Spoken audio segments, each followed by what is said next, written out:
Right guys, so quick video on elbow issues as requested by one of my question boxes. Someone wanted me to do some content on pain at the elbow.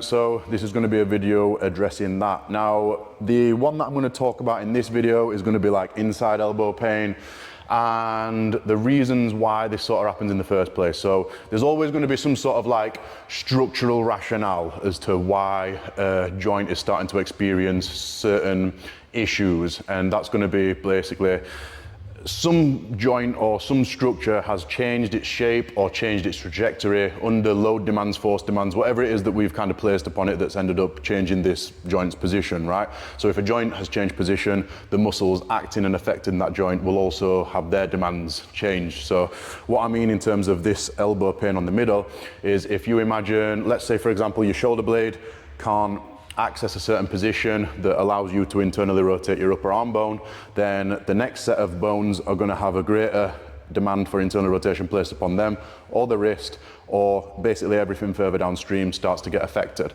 So if you imagine if my shoulder blade can't get to a certain position, this bone can't get into a certain position, this bone will then want to do more. You've then just created some sort of like twisting effect at the elbow, and the elbow is where you're going to sort of get the symptom of this torsion and twisting.